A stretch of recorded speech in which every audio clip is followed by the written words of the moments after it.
To talk about the power of one, can an individual be more important than the team in creating change? Angela PIPPOS is a journalist, television radio presenter, author and public speaker. She began her career at the wonderful ABC television in Adelaide, then was lured across to ABC TV in Melbourne, where she became well known as a sports reporter and presenter, and also did a lot of work presenting the news on the 7 p.m. news desk on weekends and then on weeknights alongside the marvellous and affable Ian Henderson. Angela's a keen Adelaide Crows supporter, which might be an understatement. She's the author of The Goddess Advantage, 1 Year in the Life of Football Worshipper. And I'm told by a publishing contact of mine that she's writing another book that hopefully she'll tell us about as well. A round of applause for Angela PIPPOS. Thank you. I was Paul before Paul came along at the ABC. I've left a pair of runners in one of the lockers there, so my stench just lives on at South Bank. Really wish somebody would throw those runners away. It's great to be with you. I love this summit. I particularly love the theme of this year's summit, the power of one, pushing boundaries to change sport and communities. Right up my alley. I love it. Well done to James and the team. This is when sport is at its best, when it's having these bigger conversations. I firmly believe that. Before I introduce our fabulous panel, I'd like to share a story with you that clearly demonstrates the power of one. And excuse me, I have a little bit of a cold as well. I'm writing a book, as Paul has mentioned, about women and sport and the fight for equality. I dumped or dropped the manuscript on my publisher's desk last week, very dramatic. Well, I would have done that if it was 1982. I actually just hit send and it's there. But that's the first draft of my book. I signed with this publisher at the start of 2015. After I signed, the Matildas took us on a wild ride all the way to the quarterfinals of the World Cup. The Southern Stars regained the Ashes. The Diamonds won the World Cup. Michelle Payne became the first woman to win the Melbourne Cup.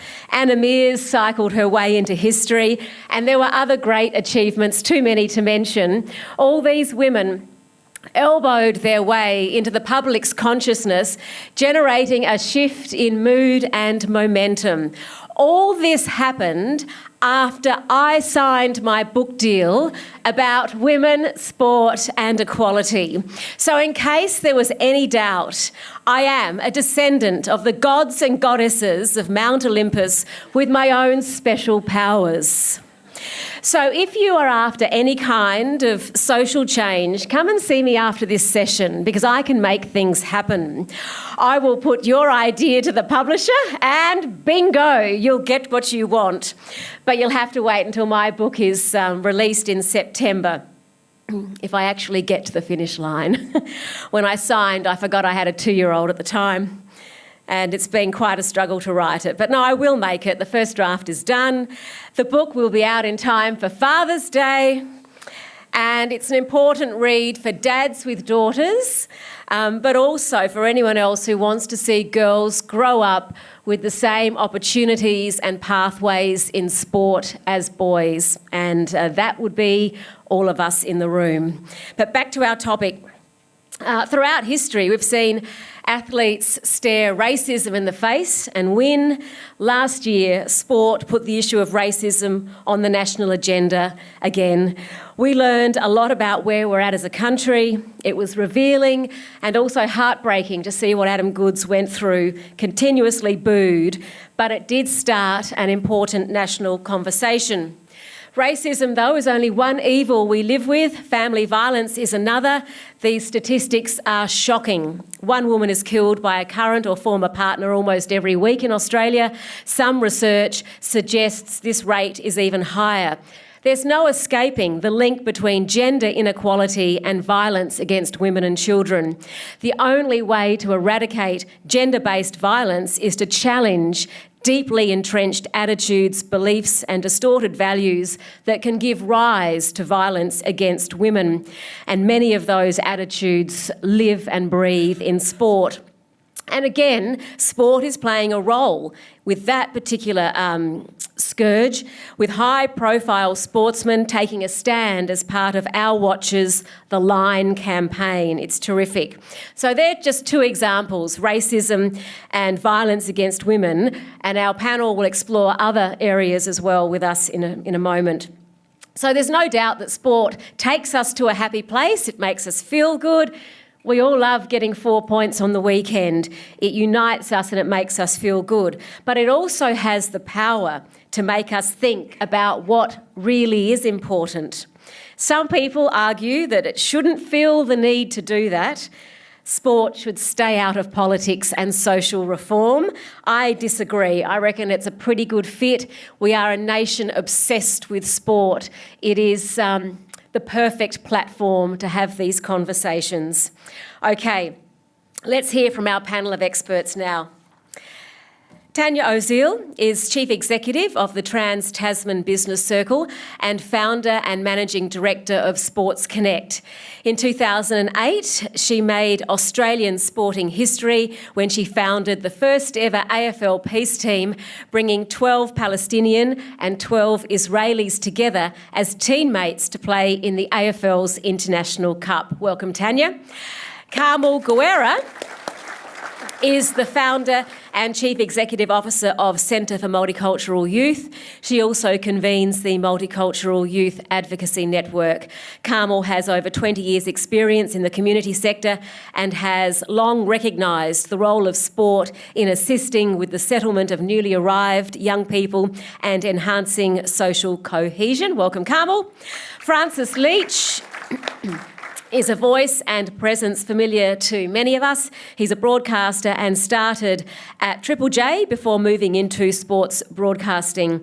He recently returned to 1116 SEN to co-host The Breakfast Show. He'd previously co-hosted the station's popular Run Home Drive program.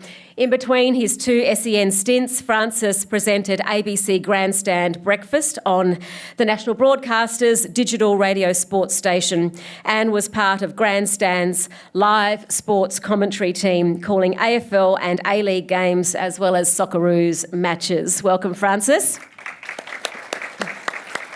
There are two Francises in my life, Francis LEACH and my son, who's also Francis. And it's really good if you can name your child after someone who you actually like, who has that name, and very honoured to have a little Francis running around.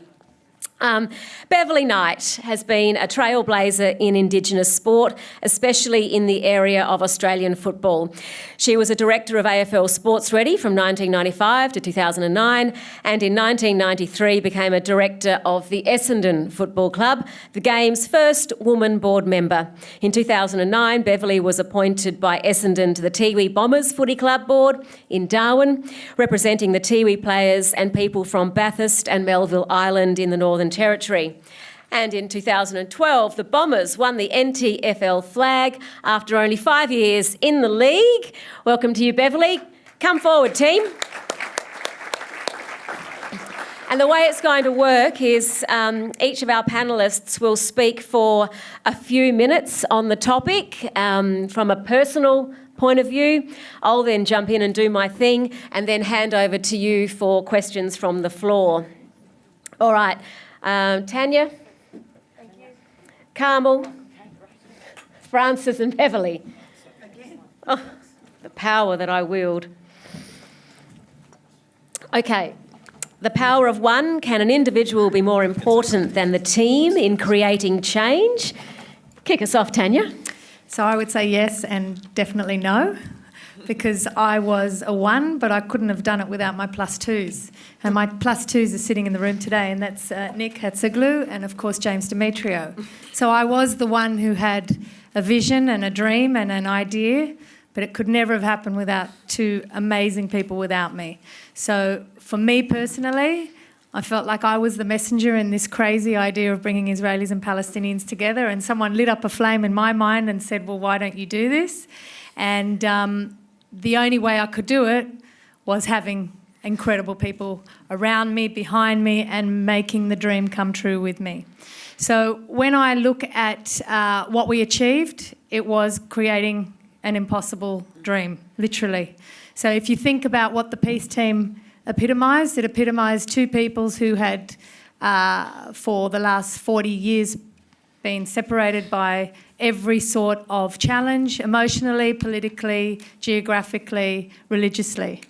And because my son at the time was 9 years old and started playing AFL in Sydney, and I saw as a Jewish boy in a very wide Australian community that his whole world opened up through him playing AFL, I realised the power of one sport, and that was AFL. And when I saw my own child go through a transition of suddenly having friends from so many different walks of life, Indigenous kids, Christian kids, Muslim kids, and I just went, oh my God, where's the bubble we've been living in? And I realised, imagine if we could take this, not just small, but big and really big, and create something that would actually change the way children could be together in the Middle East. So at the time I was working with an NGO in Israel called the Peres Center for Peace, which was brought together by President Shimon Peres, and their whole idea was to bring children together through sport, through different cultural programs. And when we found out that the sport that they were using was only soccer and basketball, I thought, well, what about AFL? So thus the dream started. That's the connection with my +2, James. And I met James and I said, James, what do you think? And he said, I think. And he said, but I can tell you the guy you need to speak to is that guy, Nick. And we created an amazing thing. And that was in 2008 we did Peace Team 1. In 2011 we did Peace Team 2. In 2015, we did Peace Team 3, and we didn't bring them to Australia, but they went from Israel and Palestine to Croatia and played in AFL European Cup. And at the moment, we're now working on the AusKick program that we want to take to the children of the Middle East and bring something called Footy Yalla, which Yalla in Arabic and in Hebrew means get up and go. And we want to launch the AusKick program through the Peres Center in Israel. So the power of one, yes, but the power of more is formidable. Yeah, fantastic. Carmel, over to you. Right. I was reflecting this morning as I came here what I was going to say, and then have completely changed and thought I'm going to tell a quick story about what was the moment in me where I kind of thought sport, social change myself. Daughter of Italian migrants, northern suburbs school in outer Melbourne, very multicultural, no girls were playing sport. We had a fabulous individual teacher, my one, a PE teacher, Sue, I can still visualise her, who came and saw a whole lot of us sitting around going, we want you to play softball. And we said, what? What is softball? So she took us, exposed us to the game because none of the Aussie girls in the school wanted to play softball, so a group of 8 or 9, 10 of us got together and she took us through a softball journey which was about bringing a group of girls who were feeling really dissatisfied, disconnected about their own school in a non-academic setting together. Her husband was a international basketballer whose name now escapes me. I was thinking as I was driving here, who sadly passed away, but that was the motivation for her. So she changed a group of us, and the good story out of that is that we got into the high school champions. The bad news is that Mount Waverley High School, see, I still remember, beat us in the school championships. For me, that was a really defining moment about that capacity of that one teacher to bring a group of girls together to demonstrate what we could do, which was something we'd never thought about before. And then I combined that with another experience. I am exposing myself to this group. Today was my careers teacher, year 11, when I went to see him. And the many of hundreds of young people I work with today, this story is not dissimilar, looked at me and I said, I want to be a journalist. And he said, no, I think you should be a secretary like all your other girlfriends. So, you know, you have those moments when you walk out of a room and you have the sliding door. Do I go this way or this way? I could have gone, yep, and then I said, no, I'm not. And changed that, and then from that went on to do the course I did and met a whole lot of other young people like myself who were struggling to find a place for themselves and identity in the 80s, and again used that structure to basically create the organisation that I'm the founder of. So I would say there have been key individuals, but within that there has been me as a leader, but the people that have followed. So very similar to your story. I think I needed that one. Maybe I've been the one for others, but really we've created a movement that you really can't have one without the other. Very good. Beverly. Thank you. I really enjoyed the last speakers, so thank you. And I'll just touch on my experience. My grandfather was the director at Essendon Football Club when I was born, so family life was around the football club, so I grew up around a football club. I went to a girls' school and I've been self-employed all my life. In fact, I started my first business when I was 8. What was that? Yeah. What was that first business? Do you really want to know? Yeah, I do want to know what an 8-year-old was doing. Okay, I learned to sew and I made aprons and I sold them all the way through school. There you go. Oh, very talented woman. I was not sporty, I was arty. And fortunately, my father talked me out of going to art school and said, maybe, have your own business. So I did. But so what I'm giving you a picture is that I didn't really realise girls were different to boys, women were different to men, until I walked into the boardroom of the Essendon Football Club in 1993. Tim Watson suggested that I nominate for the board. The first year they found a complication in my application, which was, in a way, was good for me because I did my homework and I really found that there were sufficient people at the football club that I could perhaps make a difference. It was it was going from a community organisation and to a corporate organisation. They'd just moved to the MCG for their home games and leaving Windy Hill, so that opened all sorts of opportunities. I was already living in an apartment in the city, which was 1982. There weren't many other people living in apartments in the city then. So I was able to, give them a big picture. But my very first board meeting, I was extremely nervous. I walked in the door and there was a board table with all the name tags around, and the 2 directors sitting next to me took their name tags and pushed them to the other side of the table. And I thought, ooh, this is going to be, So this was 2 years I had to contend with that. And then I rang James Demetrio one day. I was already friendly with his brother who'd been a great support to me because I'd been working with Indigenous communities for many years, and Andrew was a great supporter. I rang James and I said, I need help on the football club board, James. Someone who shared my values. There were 15 members of the board then, so James came and I think we implemented, whilst they were all busy with the next game, we engaged Boston Consulting Group to look at governance and how we could put a structure together and things like that. So, that was my interest. One of the great joys was working with the Tiwi people on the Tiwi Bombers board, and that changed quite dramatically when the vice chairman was suddenly killed in an accident, and the non-Indigenous chairman. So I worked with a group of Tiwi men on a board, and one non-Indigenous person plus myself. When, unfortunately, Mr. Austin Wanamary's father was killed, it was just so tragic, a great man. The non-Indigenous director decided then that the board will be non-Indigenous, and I said, I'm out of here. It was an extraordinary experience, and because we needed the Tiwi people, but they were still in mourning over Mr. Wanamere. So, so it's a very interesting thing about how fragile any organisation can be if you don't have people at the decision-making end of the top of the room looked. I also sponsored a young Muslim man to come here in 1985, and that was quite an experience. And, I said, we were at the Wheeler Centre last night, and I said, I can remember even asking him to change his name because, getting a job or getting anything. It was actually my Indigenous friends that finally helped him to get employment and things like that. So, anyway, that's my background. Seemed to take the hard pathway all the time, but it's been extremely rewarding. Thanks, Beverly. I'm glad you touched on Essendon and governance. We might go there later. Francis?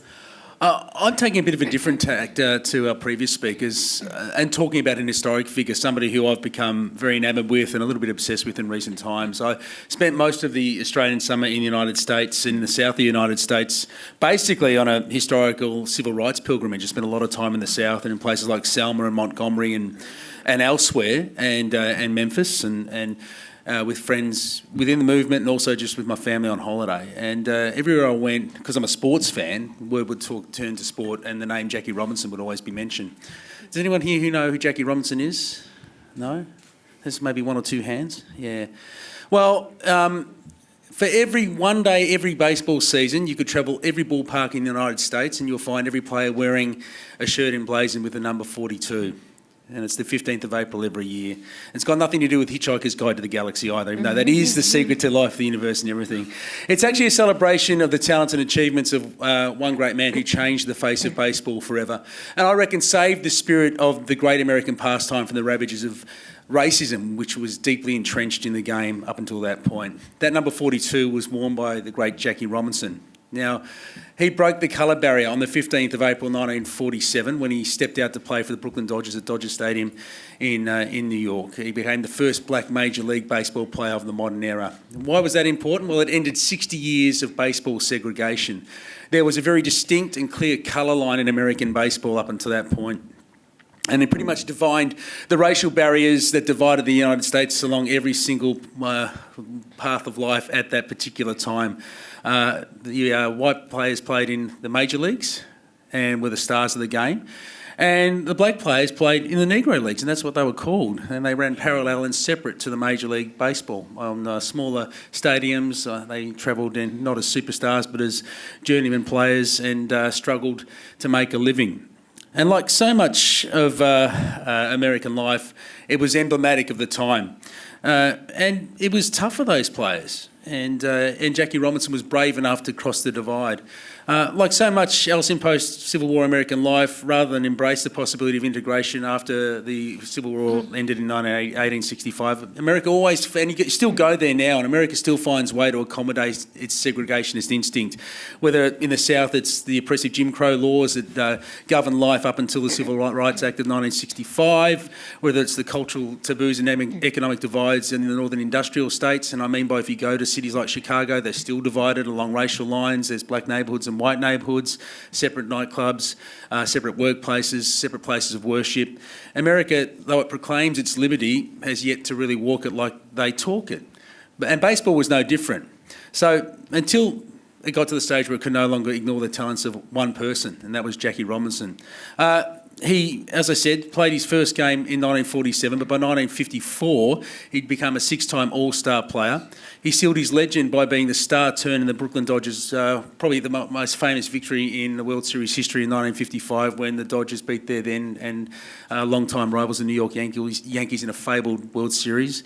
And such were his talents that he was named in the Baseball All-Star Team of the Century for his efforts. Yet it wasn't easy. It was a long, hard and difficult road. Initially, some of his Dodgers teammates refused to play with him. They wouldn't be seen in a baseball diamond, in a baseball field with a black player, which came to a head infamously with some of his opponents once. The St. Louis Cardinals threatened to strike rather than play against him in a game at one stage. And that shadow, if you go to St. Louis now, it still lingers on. It finds a way to remanifest itself in a place like Ferguson, Missouri, which is where the Cardinals' heartland is. And you see the policing of black communities in that area, and we know what's been happening there in recent times. But also the power of one, you talk about the power of one voice to dissent, one voice to call it out and talk truth to power. And Jackie Robinson had that one person. It was Leo Drusha, who was his manager at the time, and there's a swear word in this, who informed those players who were going to not play with him, quote, "I don't care if the guy is yellow or black or if he has stripes like a fucking zebra. I'm the manager of this team and I say he plays." And that spoke truth to the ingrained and instinctive reactionary attitude of some of those players, and it changed them forever. He was bashed from pillar to post when he played too on field. He was targeted by his opponents. He was a first baseman or second baseman, so whenever they got the chance to run into him and hurt him, they would. He was also infamously sledged by the Philadelphia Phillies manager Ben Chapman from the dugout in 1947 in a really big game that was heard by other people when he was called a nigger from the dugout, and that caused a flashpoint. It must have burnt deeply inside Jackie Robinson, but he held himself with enormous dignity. He played on. The more they taunted him, the better he got. So much so, as I said, by the end of his career, through sheer talent and tenacity and unfathomable depth of good grace and dignity, he became the greatest player of his generation and forever changed the face of American sport. And he set a template for an even harder struggle to come. And this is what I'm talking about, because everywhere I went, Jackie Robinson's name would come up. He was seen in the same light as Martin Luther King and Ali and these sorts of people. And according to my favourite American historian, Doris Kearns Goodwin, she said, quote, his efforts were a monumental step in the civil rights revolution in America. His accomplishments allowed black and white Americans to be more respectful and open to one another and more appreciative of everyone's abilities. You know, others would soon walk that path, staring down that prejudice and confronting that intolerance and paying a very heavy price in doing so throughout the ages, from Rosa Parks taking a seat on the bus in Montgomery, Alabama, James Meredith, who was enrolling at the University of Mississippi in the early 60s, or Martin Luther King walking across that bridge in Selma. All have followed in the footsteps and all have had to make that tough choice. And in sport, Jackie Robinson was that person that gave voice to those who believed that inequality had no place in American society and certainly no place in sport. It still remains a difficult road for so many people who still have to live that life, and it hasn't solved all of the problems, but it has given a pathway for people throughout the world who know his story about what it takes to the power of one individual to actually live their dream and not be told that they can't. So when you see a game of Major League Baseball in 2016, you will see it completely, in fact, it's happening right now. I was just watching a game before I came in here, and you will see a completely different racial mix in that game now. It's the true face of America. You'll see Hispanic players, you'll see lots of black players, you'll see white players, you'll see Japanese and Korean players. It is a truly universal melting pot of faces and cultures that play the great American game. The true face of what America is, despite what Donald Trump might tell you. So on April 15 next year, when there's a game on, have a look. Just tune in briefly and look at the number 42 and think about the power of one man. That's great, Francis. Thank you. Thanks for sharing that. Inherent in this topic today is that tension between team and individual. And it can be really difficult to speak out, even not in sport, in your workplace, in your family. It is quite difficult to find the courage to speak out. Even more so in team sport, because there's no I in team, and we hear all the cliches every week, credit to the boys, team played well, and all of that. So I guess my question is, and perhaps I'll start with you, Tanya, have we developed that team ethos at the expense of individuality? Interesting question. So I would say it differs with boys and girls. So if you look at, I've got a boy and I've got a girl. So if you go to a speech night for the girl, the speech night at a girls' school is always about the girl, the individual. It's always about, building the queen bee, so to speak. When you go to the boys, it's all about we did it together, it's the team effort. So it's a very different, and it starts at that age, I think. So, I've seen that on through my children's world, where that, I suppose, manifests into grown-up world, in business and in sport. Definitely, I think there's a big difference. So it's very apparent. And the consequences of this, to anyone on the panel, what are the consequences of that beginning at such a young age, that distinction? Beverly? Well, I think I explained in my first thing that I didn't realise we were different until I was 42, so which is a long time, isn't it? In a team environment, it's gradually changing, but I think it's up to the individual, and I think expecting an individual to just not concentrate on their education or sport or being is hard to do. It's something inside you. Leadership is something that sort of grows with life experiences, I think. So, Francis, how do we create an environment where the individual is as important as the team in By sport. having a set of values that are clearly understood by the team itself, which include the value of the individual to be heard, is very key. And I think really great sports organisations and very successful sporting teams have that very clear set of guidelines and values that they adhere to, and everything they do is judged through that prism. I think one of the great ones is the All Blacks, which is they have a very strong template that they hand down from player to player, from team to team, and one of the very fundamental things is sweep the sheds. And what they mean by that is that the players, it doesn't matter how rich you are, it doesn't matter how many test matches you have to be prepared to clean up after yourself in the sheds, whether you're Richie McCaw or you're the boot boy. And nobody is seen to be above that. And I think that's a cultural statement about values that does give people the power to express themselves within the framework of respect. And that's got to be the key element. If people feel that they're going to be respected, then they will also, I think, value that, and then they will express themselves mindful of being respectful of others as well. And that's when you can have a robust conversation and a dialogue that might deal with conflict, because there'll always be conflict in groups, and there should be. That should be healthy. If you can do that, then you're on the pathway to success. So it's that balance between being able to express yourself individually, but within the confines or within the boundaries of accepted and agreed principles and values. Is that in the Richmond rooms, you'd see Ivan Maric cleaning up after the end of the game? Have you seen that on TV? Yeah, same thing.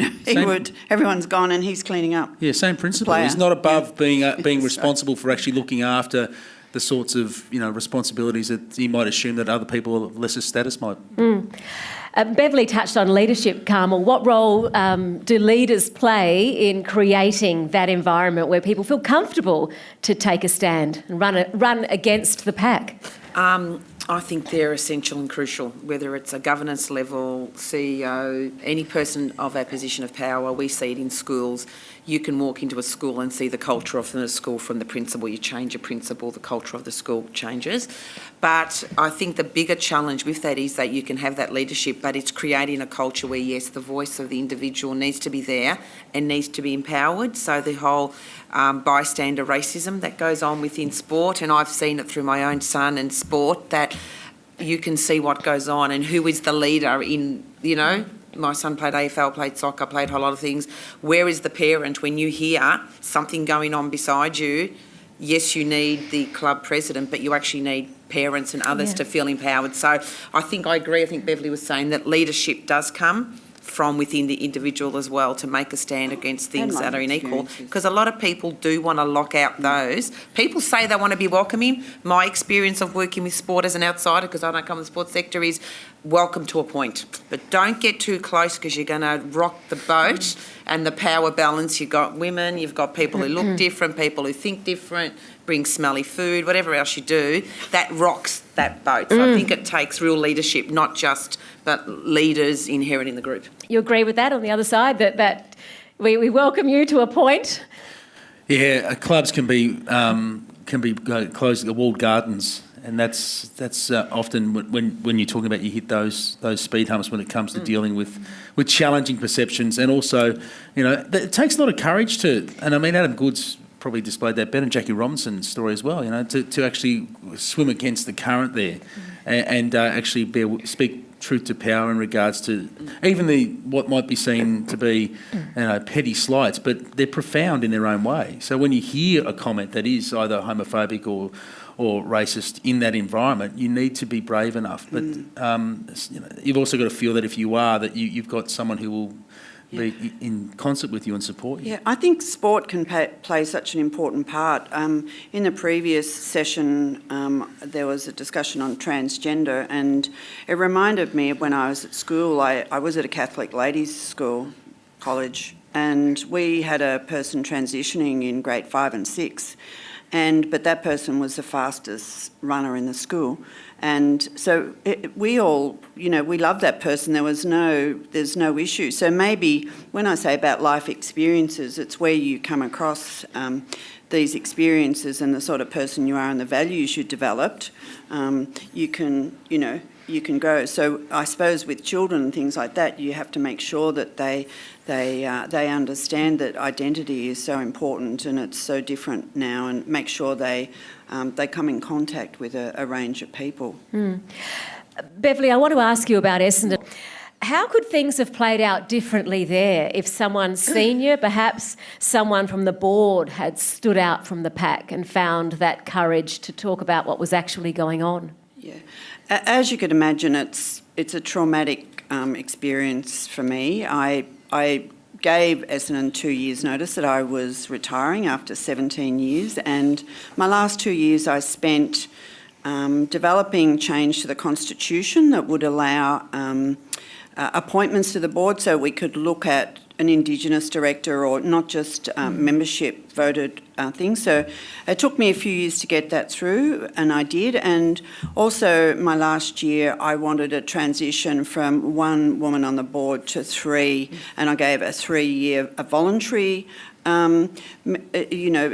application to the board and then a mandatory one into the Constitution. And my last board meeting, I was told that sport was about men. But anyway, moving on. What was the question? I just remembered. Unbelievable. How could things have played out differently? Yeah. Well, things, I think... look, I'm not saying if I had been there I would have cottoned on, but I certainly had close connections with families connected with it. I had 6 Indigenous guardian sons over 25 years. One of my guardian sons was on the list. And I had noticed after I'd left that he was putting on weight enormously and he was very skinny, and secrecy had definitely come. And the last 6 months I was there, I found the board had become factionalised, I don't mind saying that, and we'd gone through many, many years of a non-factionalised board. So people with particular interests, and this is where you talk about power, power can be really dangerous. I would love to write a book on power in sport. Power at the head office, power at the club. And power at the head office and the club were a network. They were a network across other organisations, and it was all seemed to be, for me it was almost beyond anything I could do because the network had moved in. So yes, when governance breaks down and, people are left to do their own thing or people muddle in things, all sorts of things go wrong. Who would have ever guessed that they would have treated our 34 players like that? Never in my imagination. You should write that book too. Yes. I would be I've got to very about, keen. I see Paul sitting over there too. Yeah, I've got to about page 10. Take notes. Can I just add one thing to what Beverly was saying there? Sure. It's important to note here that what we're talking about is the power of one as a virtue, and it's not a virtue in and of itself. I think we've got to be careful that we don't presume that the power of one is necessarily just, and therefore good things happen, because the power of one in that situation was the power of personality to convince people to maybe let their guard down and not trust their better instincts on governance, on ethics, on asking hard questions and dealing with conflict, because those questions weren't asked, those conversations weren't had, those stand-up fights in the boardroom about what should and shouldn't happen didn't occur because the power of personality trumped everything else. So we've got to be careful when we talk about the power of one. We're not just presuming that it's a virtuous experience, because we have to guard against that other aspect of the power of one, which is personalities and charisma, and which can be powerful tools for good, but also very dangerous if not applied the right way. So it works both ways. Yes, yep, good point. Well, I think it's time for lunch now. Paul's standing there, so that's my cue to leave. Please thank our fabulous panel, Tanya, Carmel, Beverly and Francis.